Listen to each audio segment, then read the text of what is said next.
అందరికీ నమస్కారం అన్న. ఈరోజు రాష్ట్రంలో కూటమి ప్రభుత్వం అధికారంలోకి వచ్చి దాదాపుగా సంవత్సర కాలం పూర్తవుతా ఉన్నా సరే ప్రజలకు ఇచ్చిన హామీల గురించి కానీ ప్రజలకు చేసిన మోసపూరితమైన వాగ్దానాల పట్ల కానీ వాటిని ఏ విధంగా అమలుపరచాలా అనే ఆలోచనను పక్కన పెట్టి కేవలం డైవర్షన్ పాలిటిక్స్కి కేర్ ఆఫ్ అడ్రస్గా ఈరోజు కూటమి ప్రభుత్వం వ్యవహరిస్తున్న తీరు ఈరోజు దానికి నిదర్శనం ఏంటంటే మా నాయకుడు జిల్లా పార్టీ అధ్యక్షులు మాజీ మంత్రివర్యులు శ్రీ కాకాని గోవర్ధన్ అన్న గారు మీద చేసిన అక్రమ అరెస్టే ఇందుకు నిదర్శనమని తెలియజేస్తా ఉన్నా. దాదాపుగా ఈ సంవత్సర కాలంలో ప్రభుత్వ వైఫల్యాలను కావచ్చు, ప్రజల కోసం ఆయన పడిన తపన కావచ్చు, ప్రజల తరపున కావచ్చు, ప్రజల కొరకు కావచ్చు, ప్రతిరోజు కూడా నిత్యం ఇదే పార్టీ ఆఫీసులో కూటమి ప్రభుత్వం అధికారంలోకి వచ్చిన నాటి నుంచి కూడా ప్రజల తరపున పోరాడుతూ ప్రభుత్వంలో ఉన్న లోపాలను ఎత్తి చూపించే కార్యక్రమంలో ఎప్పుడు కూడా ముందున్న నాయకుడు మా నాయకుడు గోవర్ధన్ రెడ్డి గారు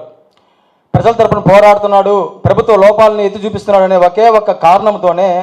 కొంతమంది చేసిన కొన్ని అభియోగాలను దృష్టిలో పెట్టుకొని ఈరోజు మా నాయకుడు గోవర్ధన్ రెడ్డి గారిని అక్రమంగా అరెస్ట్ చేస్తూ అదేదో మేము గొప్పగా ఏదో గొప్ప సాధించేసాము, ఏదో దేశాన్ని స్వాతంత్రం తీసుకొచ్చేసాము అనే ఇదిలో ఈరోజు సర్వేపల్లికి సంబంధించిన ఒక నాయకుడు జబ్బలు జరుచుకుంటూ నిన్న మొన్నటి రోజున మహానాడులో కూడా ఆయన మాట్లాడిన తీరు చూస్తే నెల్లూరు ప్రజలే కాదు యావత్ రాష్ట్ర రాజకీయాల్లో కూడా చాలామంది ఈరోజు సిగ్గుతో తలదించుకునే పరిస్థితి ఈరోజు రాష్ట్రంలో ఉందని తెలియజేస్తా ఉన్నా. నేను ఒకటే తెలియజేస్తా ఉన్నా, నెల్లూరు జిల్లాలో రాజకీయాలు ఎంత హుందాగా ఉంటాయంటే దాదాపుగా ఒక జెడ్పీ చైర్మన్గా ఆయన రాజకీయ ప్రస్థానాన్ని మొదలుపెట్టి ఎంతో హుందాగా ఆ జెడ్పీ చైర్మన్ కావచ్చు, అక్కడి నుంచి కావచ్చు, ఈరోజు మంత్రిగా రాష్ట్ర మంత్రిగా కావచ్చు, ఒక నెల్లూరు జిల్లా రాజకీయాల్లోనే కాదు రాష్ట్ర రాజకీయాల్లో కూడా కాకాని గోవర్ధన్ రెడ్డి గారు ఆయన అవలంబించిన తీరు కావచ్చు, ప్రజలకు ఆయన అందుబాటులో ఉన్న విధానం కావచ్చు, ఆయనకు ఒక ప్రత్యేకమైన ముద్రను వేసుకున్నాడని చెప్పడంలో ఎటువంటి సందేహం లేదు. దాన్ని నచ్చక ఈరోజు సర్వేపల్లికి సంబంధించిన ఒక నాయకుడు కూటమి అధికారంలో ఉందనే ఒకే ఒక కారణంతో ఆయన ఎప్పుడు ప్రజలకి అందుబాటులో ఉంటున్నాడు, కార్యకర్తలకి ఎప్పుడు అందుబాటులో ఉంటున్నాడు, నిత్యం ప్రజల కోసం పోరాడుతున్నాడు అనే ఒకే ఒక ఉద్దేశంతో ఒక అభియోగాన్ని అడ్డుపెట్టుకొని అక్రమంగా ఆయన అరెస్ట్ చేస్తూ కనీసం ఇక్కడ కింద కోర్టు నుంచి సుప్రీంకోర్టు దాకా కూడా ఎక్కడ కూడా ఆయనకి యాంటిసిపేటరీ బెయిల్ కూడా రాకుండా ఆయన చేసిన చర్యలను చూస్తే సిగ్గుతో తలదించుకున్న పరిస్థితులు ఈరోజు నెల్లూరు రాజకీయాల్లో. గతంలో నెల్లూరు జిల్లా రాజకీయాల్లో ఎంతోమంది మహా నాయకులు కూడా రాజకీయాలు చేశారు. వివిధ పార్టీల్లో ఉన్నటువంటి ఆ రోజు రాజకీయాలు చేసినటువంటి గొప్ప గొప్ప నాయకుల్లో నల్లపురెడ్డి శ్రీనివాసరెడ్డి గారు కావచ్చు, నేదురుమల్లి జనార్దన్ రెడ్డి గారు కావచ్చు, ఏసీ సుబ్బారెడ్డి గారు కావచ్చు, వీళ్ళందరూ వివిధ పార్టీల్లో ఉండి కూడా నెల్లూరు జిల్లా రాజకీయాల ప్రతిష్టని పెంచే విధంగా రాజకీయాలు చేశారు తప్ప ఎక్కడ కూడా రాజకీయాలని వ్యక్తిగత దానికి వాడుకొని కానీ ఎక్కడ కూడా వ్యక్తిగతంగా ఒక మనిషిని ఇబ్బంది పెట్టాలనే ఉద్దేశంతో కానీ ఎక్కడ కూడా పనిచేయాల. ఎంతో హుందాగా రాజకీయాలు చేసి నెల్లూరు జిల్లా రాజకీయ ప్రతిష్టను పెంచారు తప్ప ఎక్కడ కూడా తగ్గించాల. కానీ ఈరోజు మనం చూస్తూ ఉన్నాం, నెల్లూరు జిల్లాలో ఎప్పుడు లేనటువంటి సంస్కృతిని కూటమి ప్రభుత్వంలోని నాయకులు ఈరోజు అవలంబిస్తూ ఉన్నారు. అవలంబించిన తీరు చూస్తే ఎంతో సిగ్గుగా తలదించుకున్న పరిస్థితి. కేవలం అధికారం అడ్డుపెట్టుకొని అధికారం ఉందన్న ఇదితో, అధికారం ఉందన్న అహంకారంతో, అధికారంలో మనం ఏమైనా చేయొచ్చు అనే ఉద్దేశంతో ప్రజలకి ఎప్పుడు అందుబాటులో ఉండే ఒక నాయకుడి మీద, మా నాయకుడు గోవర్ధన్ రెడ్డి గారి మీద పెట్టిన అక్రమ కేసుని ఈరోజు వాళ్ళు పెట్టిన తీరు చూస్తే ఎంత అసహ్యంగా జనాలు మాట్లాడుకుంటున్నారనే దానికి వాళ్ళకి అర్థం కావటం లేదు. ఈరోజు నేను ఒకటే తెలియజేస్తా ఉన్నా, ఎక్కడ కూడా ఏ విషయంలో కూడా ఆరంభం కంటే ముగింపు చాలా గొప్పగా ఉంటుంది. ఈరోజు అధికారాన్ని అడ్డు పెట్టుకొని మీరు ఏదైతే అక్రమ కేసుల బనాయిస్తూ ప్రశ్నించే గొంతుకు సంఖ్యలు వేయాలనే ఆలోచనతో మీరు అవలంబిస్తున్న తీరు ఏదైతే ఉందో ఈరోజు వైఎస్ఆర్ కాంగ్రెస్ పార్టీ నాయకుల్ని మా నాయకుని అరెస్ట్ చేయడం ద్వారా వైఎస్ఆర్ కాంగ్రెస్ పార్టీ కార్యకర్తలను కావచ్చు, వైఎస్ఆర్ కాంగ్రెస్ పార్టీ నాయకులను కావచ్చు భయభ్రాంతికి గురి చేయాలని మీ ఆలోచనని తిప్పుకొడుతూ మా నాయకుడు, మా అధినాయకుడు వైఎస్ జగన్మోహన్ రెడ్డి గారు ఇచ్చిన ఆదేశాలతో, ఆయన మాకు ఇచ్చిన భరోసాతో రెట్టింపు ధైర్యంతో ఈరోజు మీడియా ముందుకు మేము వచ్చి మిమ్మల్ని ప్రశ్నిస్తూ మాకు జరిగిన అన్యాయాన్ని మేము ప్రజలకు తెలియజేసే కార్యక్రమం మేము చేస్తూ ఉన్నాం. కానీ ఇదే పరిస్థితి రేపు మా ప్రభుత్వం అధికారంలోకి వచ్చినప్పుడు మిమ్మల్ని మేము ఇచ్చేయాల్సిన పరిస్థితి వస్తే ఈరోజు మేము ఎదుర్కొంటున్న తీరు రేపు మీరు ఇబ్బంది పడాల్సిన పరిస్థితి కనుక వస్తే ఇలా ప్రశ్నించే పరిస్థితి నుంచి కూడా మీడియా ముందు మాట్లాడేది పక్కన పెడితే కనీసం ఆ రోజు మీరు రోడ్ల మీద తిరిగే పరిస్థితి కూడా ఉండదని తెలియజేస్తా ఉన్నా. ఈరోజు మీరు అరెస్ట్ చేశారు, సర్వేపల్లిలో ఆ నాయకుడితో ఉన్న కొంతమంది చోటా నాయకులు కావచ్చు, కార్యకర్తలు కావచ్చు, వాళ్ళే భయపడే పరిస్థితులు, భయభ్రాంతులు గురే పరిస్థితులు ఈరోజు సర్వేపల్లిలో ఉన్నాయి. ఎందుకంటే ఎక్కడా మచ్చలేనటువంటి మా నాయకుడు గోవర్ధన్ రెడ్డి గారి మీద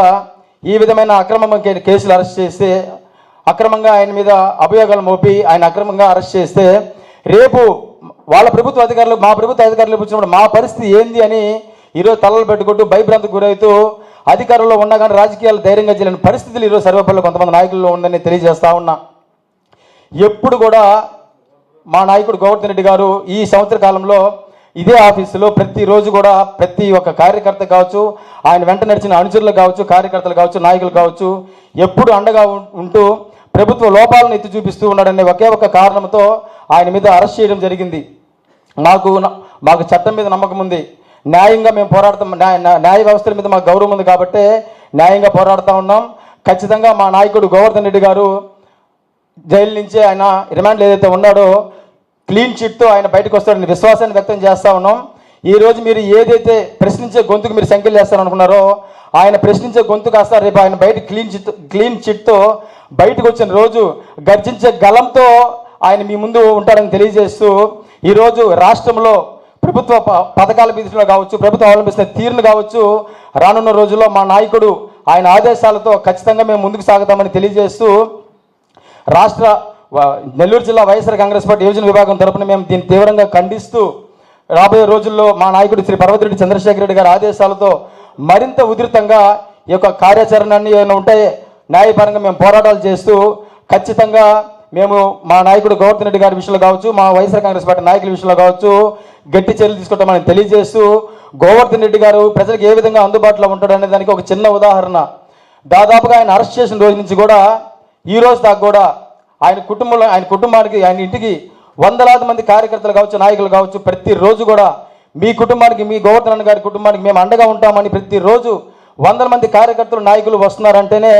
గోవర్ధన్ రెడ్డి గారు ఏ విధంగా ప్రజలకి మంచి చేశాడు, ప్రజలకు ఏ విధంగా ఆయన సేవలు అందించడం దానికి ఇది ఒక ఉదాహరణగా తెలియజేస్తా ఉన్నా. గోవర్ధన్ గారి అరెస్టు ఎంత అక్రమం అని తెలియజేయడానికి ఇంకొక ఉదాహరణ ఏంటంటే ఈ రోజు దాకా కూడా నెల్లూరు జిల్లాలో ఏ ఒక్క తెలుగుదేశం పార్టీకి సంబంధించిన నాయకుడు కూడా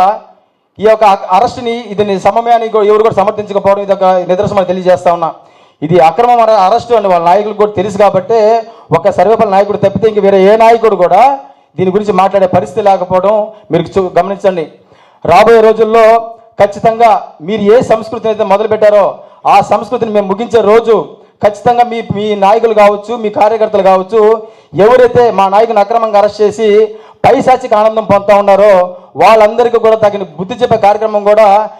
జిల్లా యువజన విభాగం తరపున మేము తీసుకుంటామని ఖచ్చితంగా మా నాయకుల ఆదేశాలతో రానున్న రోజుల్లో మరింత ఉధృతంగా మా యొక్క కార్యాచరణని రూపొందించుకుంటామని తెలియజేసుకుంటూ ఖచ్చితంగా మా నాయకుడు గోవర్ధన్ రెడ్డి గారు వీళ్ళంత త్వరగానే